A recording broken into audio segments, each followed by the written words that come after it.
Hi everyone. If you haven't listened to part 1 of this episode, stop what you're doing and go do that now, or this episode won't make a lot of sense. As a brief refresher of where we left off, I introduced the story of Kip Hess's disappearance last episode, a 12-year-old Merritt Island, Florida boy who never made it to school one day after setting off on his bike. Kip was a local Boy Scout who had been befriended by a man named John Rodney McRae. McRae was working security at a local church fair, and Kip was there volunteering with his Boy Scout troop. Little did Kip know, he was talking to a sexual predator who had murdered a little boy decades earlier. In part 1, I go into the details of 8-year-old Joey Housey's abduction and murder in Michigan in 1950, as well as McRae's confession, trial, and sentencing. However, a Supreme Court decision about life without the possibility of parole for juvenile offenders changed everything, and McRae was once again free to rebuild a life in the early 1970s. That would come at an enormous cost. I'm your host, Megan, and each week on A Simpler Time True Crime, I cover older unsolved cases and challenge the idea that a simpler time means a safer time. This week, I'm bringing to you part 2 of the unsolved disappearances of Kip Hess, Charles Collingwood, and Keith Fleming.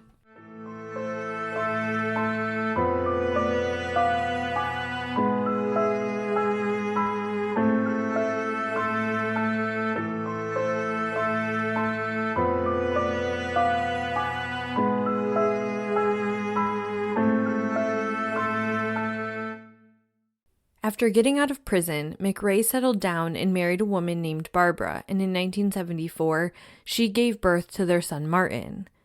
In late 1975, McRae was allowed to leave Michigan after his parole had ended, and he moved his family to the Miami area of Florida, where he entered the prison system as a guard.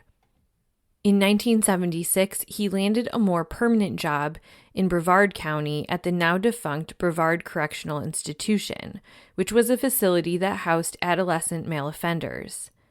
There was no official background check, and 1976 had its limitations. It's not like how today you can fingerprint people and run full digital background checks. McRae lied on his application and did not disclose his own criminal history. And the facility didn't second check it. At least that's what most of the narratives said. There was one that said he was participating in some sort of re-entry type of employment program, but I only saw that once and I couldn't confirm it, whereas just about every other source talked about him lying. McRae excelled in the job and he was promoted to a leadership role in the facility. But beneath the facade, his darkness still lurked. He increasingly spent time along the Florida coast, especially at a pier near Cocoa Beach, where young boys like to surf. There he'd make conversation with them and begin his grooming process. And this very well could have set up the space for him to meet a young teen boy named Keith Fleming. Keith was 13 years old in April of 1977, and he had a surfer boy look to him. He had white blonde shoulder-length hair, and an accident had knocked out his front teeth, and he had specialized work done in implantations, which were apparently very well done, and it was hard to even notice until you got close to him. Nevertheless, possibly because he was kind of self-conscious, all photos out there of Keith have either kind of a serious stoic face or a closed-mouth smirk for his smile. On the afternoon of April 28, 1977, Keith's parents dropped him off at his girlfriend's residence in Cocoa Beach after school.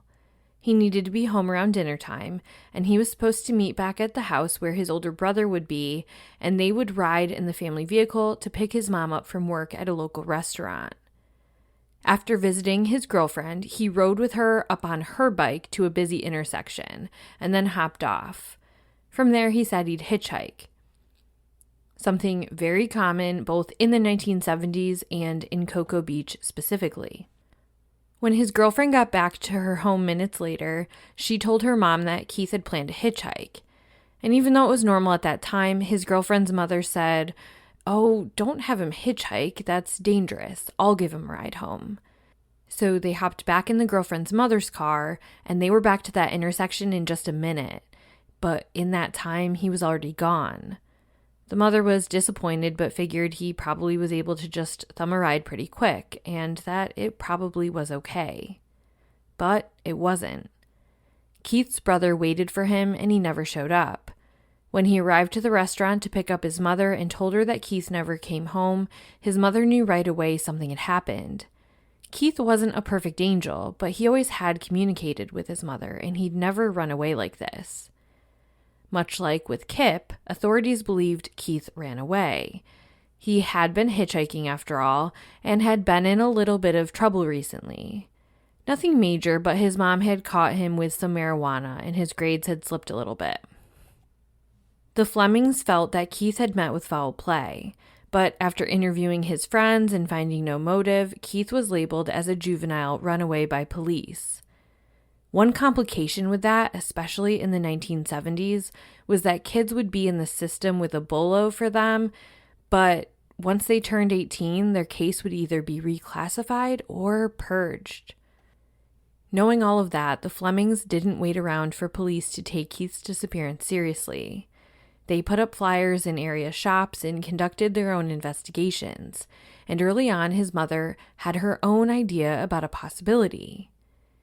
When Keith would be in the car with his mother on A1A in Cocoa Beach, the same stretch of highway Keith hitchhiked on the day he went missing, they'd often see women on the concrete median, handing out carnation flowers. His mother would say, "Who are they?" And he'd say, "Oh, those are just some friends of mine." In 1977, Cocoa Beach gave way to Sun Myung Moon's Unification Church, and what Mrs. Fleming would often call the Flower Girls were better known as the Moonies. The Moonies are widely considered a cult, and they held a lot of controversy, centered largely on their recruitment tactics, internal control, and political influence. During the 1970s and 80s, the group was widely accused of high-pressure deceptive recruitment, often targeting vulnerable youth adults, isolating them from family, and moving them quickly into communal living and nonstop fundraising. Former members who got out and experts described the organization as using sleep deprivation, intense group bonding, and strict obedience to leadership to maintain control, which led to the widespread label of a cult. The church's practice of mass arranged weddings, where thousands of couples were matched by Moon himself, also drew public concern and media attention. Financial controversies emerged as well, particularly around their aggressive fundraising practices, their hidden business interests, and accusations that members were pressured to turn over their income. Another layer of controversy involved the movement's political activity, and that's a whole rabbit hole in and of itself. But all combined, these elements made the Moonies one of the most scrutinized and debated religious movements of the late 20th century. Mrs. Fleming believed that Keith had possibly been recruited into the Moonies and wasn't able to contact her. And this was coupled by troubling phone calls she received 3 years after Keith's disappearance in 1980. There were 3 calls total. She told Florida Today, quote, "I got a phone call one day last spring and I heard this voice on the other end. It sounded like there was something else going on in the background, but it said, 'I just want to talk to my mom,' and then they hung up. And right away I say, 'It's him, it's Keith. I know that voice. I could swear it was him.'" She went on to say that later, the second abrupt message just said, "I love you," and then there was a disconnection, and finally the last call, "Help me," and the line went dead. Keith's mother was convinced that it was her son, but his dad was skeptical and thought it was maybe some sort of prank. The FBI commented specifically on the Moonies and kidnapping. The FBI stated that the Moonies were problematic for sure, but they weren't known for kidnapping, and they had no indication that Keith was kidnapped. But Mrs. Fleming wondered if he truly had gone willingly or been coerced into going, and then he got sucked into this cult and was unable to leave. My heart broke when I read the quote she told Florida Today. She said, "I don't understand it. If he was a bad boy and he did bad things, they'd find him.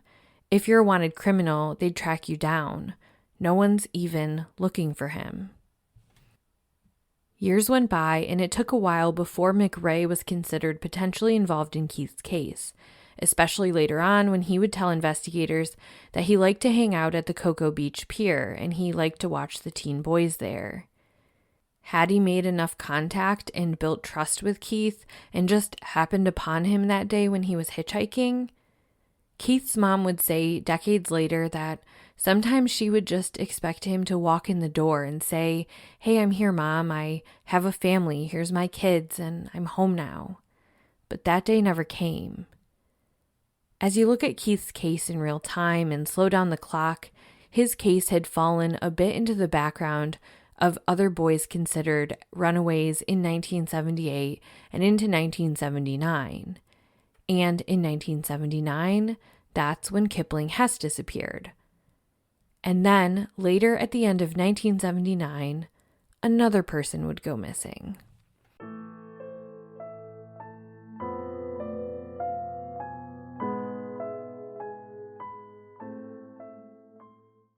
Charles Collingwood was 20 years old and housed at the Brevard Correctional Facility that McRae worked at. He was there for automobile theft and was near the end of a 4-year sentence. On December 12, 1979, he was doing outdoor landscaping work under minimum supervision due to his history of good behavior. He allegedly told the guard that he needed to use the bathroom, and by that I mean take a leak in the woods, picture that. And as he got over towards the woods, he took off running. The guard was unable to chase after him because he'd risk leaving the rest of the prisoners unsupervised. It seemed something was up from the get-go, because even in early reporting, the idea that Collingwood was helped to escape by a friend came up. The more the investigation turned inward in the prison, the more investigators searching for the escaped inmate heard rumors from informants. Rumors that Charles Collingwood had been sexually involved with John Rodney McRae. And I want to be careful with my language here because, in my opinion, when there is a power dynamic at play like this, where there is a prisoner and a prison guard or someone in authority is involved, there is no space for true consent. Furthermore, several informants stated that Collingwood had begun blackmailing McRae about the sexual activity and threatening to expose him. When McRae was questioned about this, he denied it and said that Collingwood was an informant to him and kept him in the loop of other prisoners' activities. Authorities weren't buying it and dug into McRae's history, finding out about his 1950 murder of Joey Housey. And then they started to wonder what other cases of boys in Florida McRae might have been involved in. Feeling the heat, McRae, his wife, and his son all left Florida in the middle of the night one evening and moved back to Michigan. He never even put in his official resignation or cleaned out his work locker, and authorities would take care of that for him. And what did they find? A missing persons flyer for Kipling Hess. Authorities in Florida now believed that McRae helped Collingwood get out of prison and then killed him on the outside to keep him quiet. They also believed he was involved in other disappearances, such as that of Keith Fleming and/or Kip Hess. But suspicions don't equal convictions, and they lacked evidence to bring forth charges in any of the cases. As McRae got back to Michigan, he purchased a plot of land and a trailer, and he had a bit of a hobby farm. His son Martin was in elementary school, going into middle school at this point, and he had adolescent friends. McRae got involved in the traveling carnival and 4-H clubs. Because of his carnival travel to places like Arizona, Oklahoma, and California, police believe he may be responsible for more crimes that have a similar MO that he hasn't been connected to. If you're a listener in these states and recall a 1980s abduction or missing persons case of a teen boy that seems similar to these, it might be worth submitting a tip around McRae. Chillingly, he would teach Boy Scouts about raising goats and even do field trips with kids. In taking a page out of Gacy's playbook, McRae would also often dress as a clown. In mid-September 1987, a 15-year-old boy named Randy Laufer would go missing on the way to his friend's house after school in Clare County, Michigan. Or at least that's what they thought. Randy packed enough clothes to be gone for 2 nights, but he never arrived home, and he apparently never arrived there. To which his friend said, "I was never expecting him." Investigators in Clare County examined the runaway theory, just as investigators in Florida had with their missing boys, especially because it seemed that Randy had fed his parents a story, even though he had no history of running away. Initially, they thought maybe he was staying with a friend or someone that they just didn't approve of, and so that's why he had lied about going to the other friend's house. More so than with the other cases in Florida, though, investigators in Michigan were quicker to believe that foul play might be involved.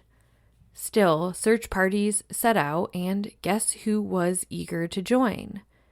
None other than McRae himself, just as he had done in the other cases. Investigators had a gut instinct about foul play, which was only strengthened by a call from authorities in Florida. They hadn't given up on the cases of Charles and Kip in particular, and they found out where McRae had relocated to. They wanted authorities up there in Michigan to know that McRae was a prime suspect in cases down there, and that he presented danger to the children of their community in Michigan. The hairs on the back of investigators' necks stood up because Martin McRae was friends with Randy Laufer, and the Laufers and McRaes were nearby neighbors to one another. So authorities in Michigan paid McRae a visit. McRae denied any involvement, and just like he had with the pressure he felt in Florida, he booked it out of town with his family and relocated all the way across the country to Mesa, Arizona. He even left his dog behind, tied to a tree, with a note to the neighbor asking him to take care of it. Randy's case would join Kip's, Keith's, and Charles as a cold case, and it would stay that way for 10 years. But that would all change in August of 1997. A hired hand on the property formerly owned by McRae was digging a hole in the ground to get rid of junk found on McRae's property when they found something horrible: the skeletal remains of a young boy. Dental records identified the remains as Randy Laufer, and a forensic exam showed he had been repeatedly stabbed in the neck, lower back, and pelvis, and evidence on the bone suggested he had been bound, possibly gagged, and tortured before his death.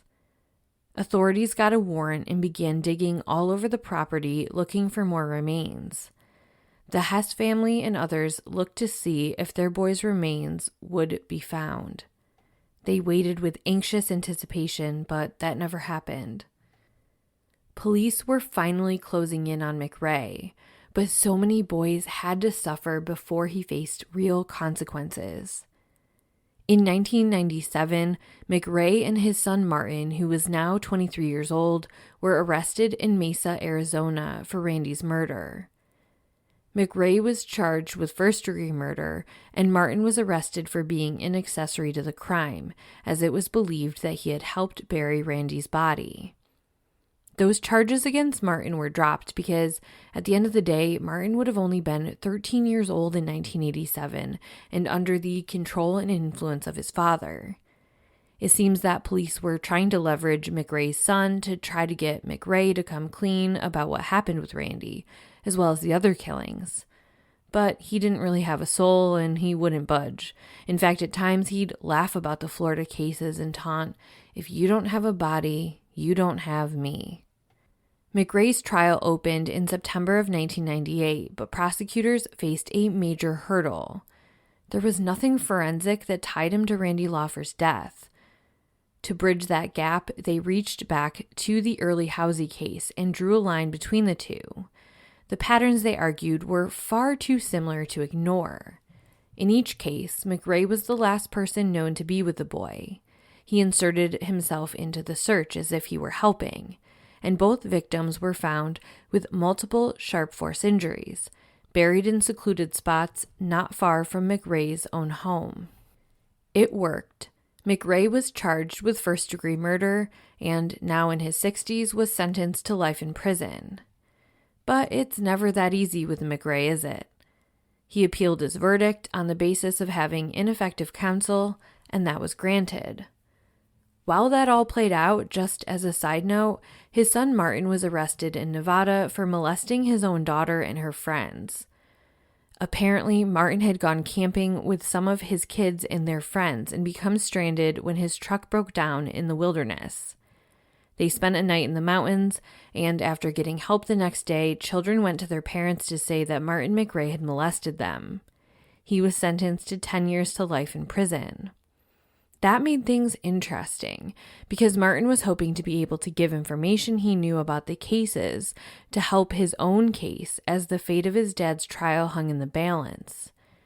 And interestingly enough, John Rodney McRae's wife had already told authorities that her husband had committed the Collingwood and Hess murders, but her testimony wasn't admissible in court. McRae was granted a new trial in 2004 after his initial conviction was thrown out. He was tried again in 2005 and found guilty of first-degree murder. He was sentenced to life in prison without the possibility of parole. With his fate sealed, local newspaper reporters stated that McRae was considering coming forward with information on the remains of the missing boys. Not for any thoughtful reason, just because he thought he could use it to bargain for better conditions for himself. At this point, the families didn't care. Whatever would help them get closure and the bodies of the young boys back for a proper burial. And then, just 13 days into his sentence, McRae was found dead of natural causes in his prison cell, taking with him any answers.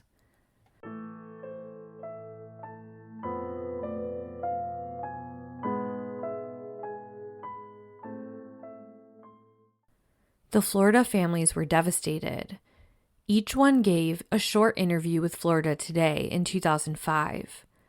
Maria Fleming talked about how she'd taken up painting beaches to make her feel close to Keith and as therapy.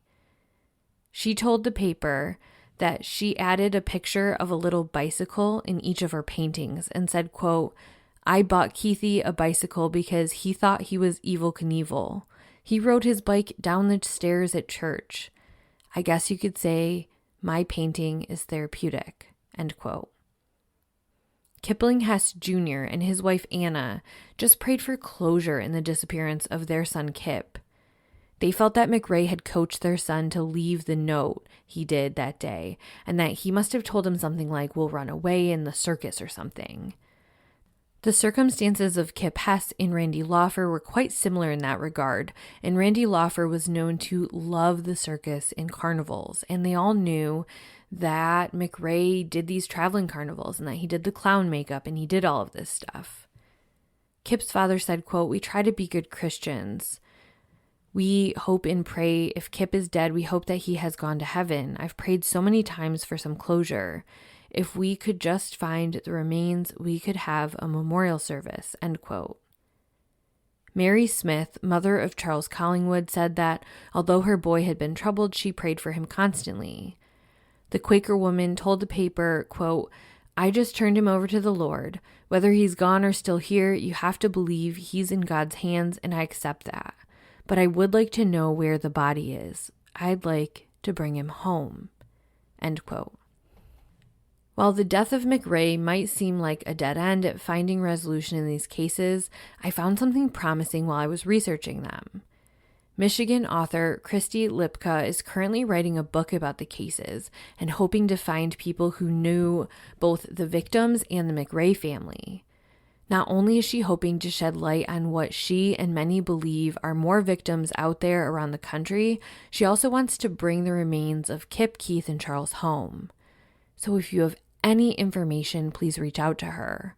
Her contact information was listed in a recent article, and her number is 734-645-0973. She's willing to chat with anybody or set up a time to meet. I did search all over the country to see if there were cases that were similar, but I haven't been doing the groundwork she has been doing over a longer period of time. And from what I read in the article, she has identified, along with another researcher who's helping her, they've identified several people who could possibly be McRae victims. One I'd like to just throw out there that has never been publicly connected to McRae, but just seemed a little similar to me, was 20-year-old John Clifton Ballinger. He went missing in Satellite Beach, Florida in June of 1977. He was 20 years old at the time, and he was in that general area that McRae was in, and he had a similar appearance to Keith Fleming. He had the long blonde surfer hair. And according to the website The Charlie Project, he was last seen on his 20th birthday. He spent the evening on a double date. He was at the movie theater to see Star Wars, and partway through the movie, he told others he was stepping out to use the restroom. He never returned to his seat, and no one has seen or heard from him since. When he vanished, he reportedly only had about $15 cash with him.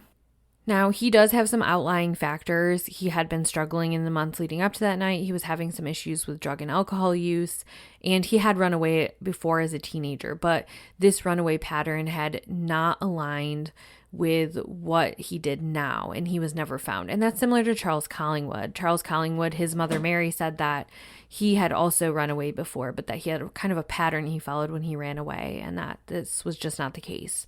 So it might be a little bit of a stretch, but I wanted to float it out there. The suspect in these cases left behind a wake of devastation. Lost boys who had their whole future ahead of them. While many of their relatives have since passed away, they all have surviving family members and friends hoping to find answers. It's not unheard of for perpetrators to escape accountability today, but these cases are a prime example of unintended consequences that come with lenient resentencing and reformative policies around prison. And I say that as someone who supports a lot of them and believes people can change. And I love prison reform and law shifts that are well thought out. But even if people can change, we have to put the victims of these crimes first and their families, and we have to shape any reform we do around outcomes that align with their memory and the safety of everyone they encounter in the future. I'm not here with all of the answers, but I am asking that we approach these topics with nuance and care and try to protect one another and those most vulnerable in our society. This has been another episode of A Simpler Time True Crime. If you appreciate the work I'm doing, please leave a 5-star review on your preferred listening platform. Word of mouth helps me tremendously, so please tell a friend. I love case suggestions and partnering with families. Just send me an email at simplertimecrimepod@gmail.com. Thank you so much for listening, and see you again next Monday.